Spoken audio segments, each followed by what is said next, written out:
ආයිබෝවන් ඒ electrical YouTube channel එකට ඕගොල්ලෝ සියලු දෙනාම සාදරයෙන් පිළිගන්නවා. මම අද පෙන්වන්න යන්නේ UPS එක ඇතුළට මේ cooling fan එකක් හයි කරගන්න ආකාරය පිළිබඳවයි. මගේ කලින් UPS එකකින් නිවසට විදුලි ලබා ගන්න ආකාරය දැක්කන වීඩියෝ එකේදී ගොඩක් අය මට කමෙන්ට් කරලා තිබුණා මේ UPS එකට cooling fan එකක් හයි කරගන්නේ කොහොමද කියලා. ඉතින් මම මේ UPS වීඩියෝ එක කරන්න ගත්ත UPS එකම තමයි මේ වැඩේට මම යොදාගෙන තියෙන්නේ. මම මේක ගලවන්න කලින් ඕගලන්ට පොඩි පැහැදිලි කිරීමක් කරන්නම්. මේක තමයි අපි UPS එකට විදුලිය ලබා ගන්න. කියන්නේ බැටරියෙන් 12 වෝල්ට් විදුලිය ලබා ගන්න වයර් එක මේ මෙතන මේ දන රින ක්ලිප් දෙක තියෙනවා. ඉතින් ඒක මම කලින් වීඩියෝ එකේදී ඒවා සම්බන්ධව ඕගලන්ට පූර්ණ විස්තර කරා. මේකෙන් තමයි මේ 12 වෝල්ට් ධාරාව UPS එක ඇතුළට අරන් ඉන්නේ. ඊට පස්සේ මෙතනින් තමයි මම මේ පොඩි පැහැදිලි කිරීමක් පෙන්නන්නේ. මෙතනින් තමයි කරන්ට් එක නැති වෙලාවට අපි නිවසට විදුලිය ගන්න වෝල්ට් 230 විභවාන්තරය මෙතනින් අවුට් වෙන්නේ. ඉතින් මේක තමයි අපි අර ගෙදර ප්ලග් එකකට ගහලා විදුලිය ලබා ගන්නෙ. එතකොට මම මේ ෆෑන් එක හයි කරන්න යොදාගෙන තියෙන්නේ මේ ආකාරයට. ඒ කියන්නේ මේ 230 විදුලිය අවුට් වෙන එකටම මම අරන් තියෙනවා මේක පොඩි ඇඩැප්ටර් එකක්. ඒ කියන්නේ මේක වෝල්ට් 230යි 12V DC. ඒ කියන්නේ 12 වෝල්ට් DC අවුට් වෙන පොඩි ඇඩැප්ටර් එකක්. AC DC ඇඩැප්ටර් එකක්. මම ඒක මෙතෙන්ට තියලා මේ ග්ලූ ගන් එකකින් දාලා සෙට් කෙරුවා. කරලා මේකේ අවුට්පුට් එකම තමයි ඒ කියන්නේ UPS එක ඔන් වෙලා ගෙදරට විදුලි ලබා ගන්න වෝල්ට් එක දෙන වෙලාවට ඒ අවුට් වෙන එකෙන්ම තමයි මම මේක මේ ඇඩැප්ටරේට විදුලි ලබා දෙන්නේ. මේ ඇඩැප්ටරෙන් වෝල්ට් 12ක් ඒ කියන්නේ 12 වෝල්ට් අවුට් DC අවුට් වෙන්නේ. ඒකෙන් මේ වයර් එක හරහා මම ඇතුළට ගෙනිහින් තියලා පෑන් එකට කරන්ට් එක. ඉතින් ඒ විදිහට තමයි මම සෙට් කළේ. ඕගලන්ට ඕන මෙහෙමත් කරන්න පුළුවන්. ඒ කියන්නේ මේ බැටරිය හරහා එන වයර් එක තියෙනවා. මේ තියෙන මේ වයර් එක. මේ වයර් එක කියන්නේ වෝල්ට් 12ක විභවාන්තරයක්. මේ වෝල්ට් 12 එන අතරතුරටම ඕගොල්ලන්ට ඕනනම් ඒකෙන් කෙලින්ම ෆෑන් එකට සෙට් කරන්නත් පුළුවන්. මම එහෙම කළේ නැත්තේ මොකද මේ මට අතන බැටරියට මේ UPS එක ඕෆ් කරලා ඉඳලා අපි බැටරියට සම්බන්ධ කරන වෙලාවට ක්ලිප් දෙකෙන් සම්බන්ධ කරන්නේ. එතකොට මේ ෆෑන් එක දාලා සෙට් කරලා තිබුණොත් ඒක ඩිරෙක්ට්ම සම්බන්ධ වෙන නිසා මේ පොඩි ස්පාර්ක් එකක් එන්න පුළුවන්. ඉතින් ඒක නිසා එතකොට ඒකටත් ආයි ස්විච් එකක් දාන්න වෙනවා. ඒක නිසා මේක මම මෙතන AC අවුට්පුට් එකටම සෙට් කරපුවා මේ ෆෑන් එක අවුට් එක අවුත් තමයි ඔන් වෙන්නේ. ඒතකොට මට ඒක අවුට් එක එනවද නැද්ද කියන එකත් එතනින් බලා ගන්න පුළුවන්. ඉතින් මේ විදිහට තමයි මම මේක යොදවලා තියෙන්නේ. හරි අපි දැන් මේක ගලවලා බලමු ඇතුළ කොහොමද මම මේක ස්ථානගත කරලා තියෙන්නේ මේ ෆෑන් එක කියලා.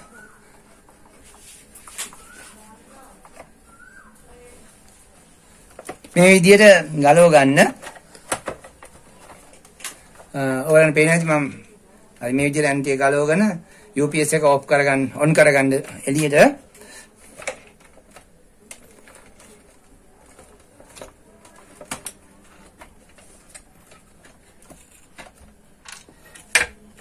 මෙන්න මේ ආකාරයෙන් තමයි මේවා කරලා තියෙන්නේ. ඉතින් මේක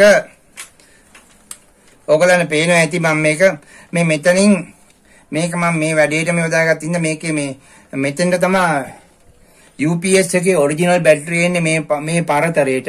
ඔයගලන්ට පේනවා ඇති මේ කොටසට තමයි අර 12 වෝල්ට් 7 ඇම්පියර් බැටරිය සාය වෙන්නේ මෙතෙන්ට. මම මේ බැටරිය ආයේ මෙතෙන්ට යොදා ගන්න නැහැ. මම මේක ස්ථිරයෙන්ම නිවසේ විදුලිය කපපුවාම යොදා ගන්න විදියට සැකසුවා කියලා මම කිව්වා. ඒක නිසා මම මෙතෙන්ට ආයේ මේ 7 ඇම්පියර් බැටරියක් ස්ථානගත කරන්නේ නැහැ. ඒක නිසා මම මේක මෙතෙන්ටම තමයි මේ ෆෑන් එක සෙට් කරලා තියෙන්නේ. මේ ෆෑන් එක මෙහෙම තියන්න බැරි හින්දා මේක එකේ කට්ට තියෙනවා. ඉතින් මේ කට්ට දෙකක් තුනක් මම කැපුවා මේ කවරේ. ඔයගොල්ලන් පේනවා ඇති මෙතන මේ කවරින් මම මේ කට්ට දෙකක් තුනක් කපලා තියෙනවා මේ මෙතන රාමුවේ. කපලා ඒ විදිහට හදාගත්තා. ඉතින් හදාගෙන තමයි මේ ෆෑන් එක ස්ථානගත කරලා තියෙන්නේ මේ විදිහට. ඉතින් හරි මම මේක අනිත් පැත්තට පෙරලලා පෙන්නන්නම්. ඔබට UPS එක ඇතුළාන්තය දැකලා නැත්නම් ඒකත් පොඩ්ඩක් මේ ගමම බලාගන්න. මේ විදිහට තියෙන මේ ට්‍රාන්ස්ෆෝමරේ මේ ඉලෙක්ට්‍රොනික පරිපථ පද්ධතියක් තියෙනවා. ගොඩක් අය මගෙන් අහලා තියෙනවා මේ බසර් එක කොහෙද තියෙන්නේ කියලා. මම පෙන්නන්නම් ඔයගලන්ට මෙන්න මේක තමයි බසර් එක. මේක තමයි මේ බසර් එක.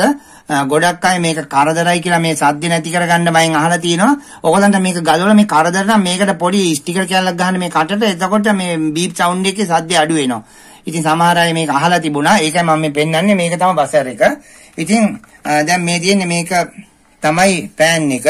මේක ඔයගලන්ට මේ ඇතුලේ පොඩි මේ ගාඩ් එකක් තියෙනවා. මේ ගාඩ් එක ඇතුලෙන් පේනවද දන්නේ නැහැ.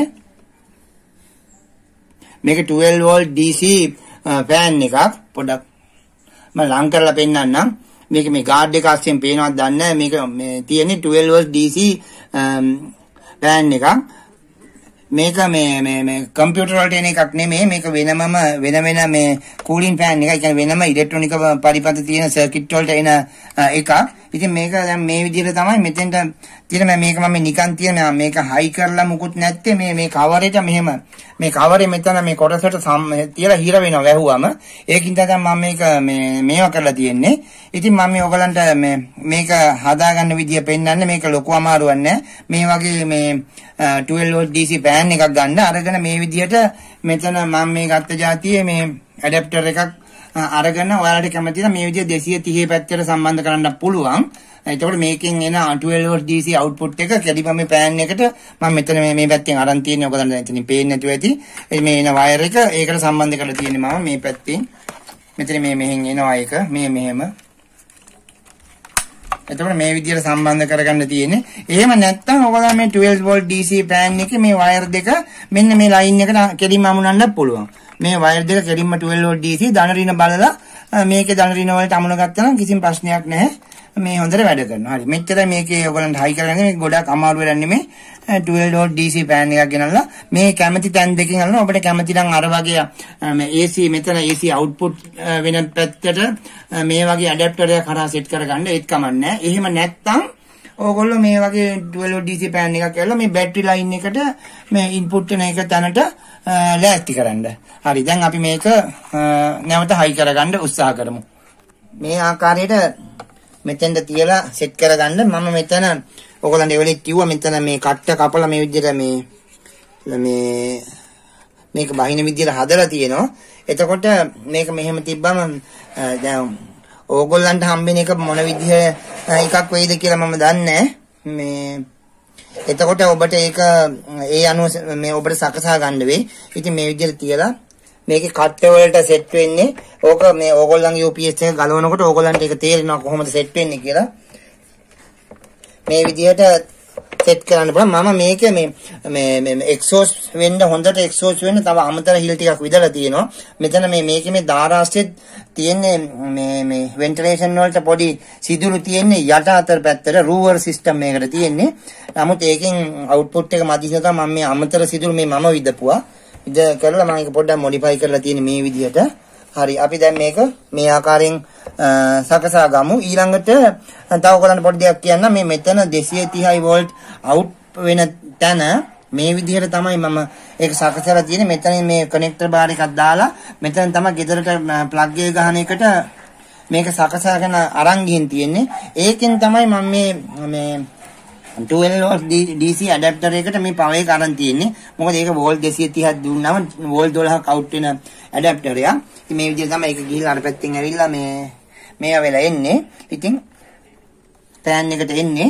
ඉතින් මේක මෙතන මේ විදිහට තමයි අමුණ ගන්න. ඔයගොල්ලන්ට එතනත් ප්‍රශ්නයක් ඇති වෙයි කියලා මම මේ කියන්නේ. මේ output එකේ neutral base වගේ wire දෙකට සැදෙන විදිහට මේකේ wire දෙක මෙතෙන්ටත් අමුණගෙන මේ යන wire දෙකට මෙතනින් ඔහම අමුණගෙන තියෙන්නේ. ඉතින් ඒක ඔයගොල්ලෝ ප්‍රශ්නයක් තියෙන එකත් බලා ගන්න කියලා. හරි.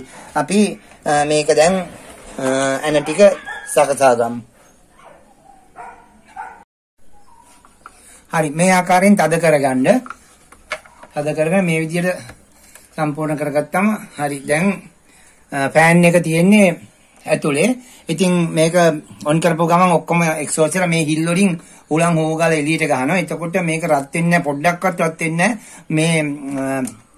මේ UPS එකෙන් ගෙදරට විදුලි ලබා ගන්න වීඩියෝ එක කරන්න මම මේක හදපු දා ඉඳන්ම අද වෙනකන් අපි විදුලිය කපපුවම පරිභෝජනය කරනවා. කිසිම ප්‍රශ්නයක් නැතුව මේක විදුලිය එනකම්ම වැඩ කරනවා. පොඩ්ඩක්වත් රත් වෙන්නේ නැහැ. ඕගොල්ලොත් මේක මේ විදියට යොදා ගන්න බලන්න. UPS එකක් ආධාරයෙන් නිවසට විදුලිය ලබා ගන්න ආකාරය දැක්කන වීඩියෝ එක ඕගොල්ලෝ නරඹුවේ නැත්නම් මගේ channel එකට ගිහලා මේ වීඩියෝ එක නරඹන්න කියලා ඉල්ලා සිටිනවා. ඒ වගේම ඕගොල්ලන්ට මොනවා හරි ප්‍රශ්න තියෙනවා නම් comment section එකේ දාන්න මම ඒවට අනිවාර්යෙන් උත්තර දෙනවා.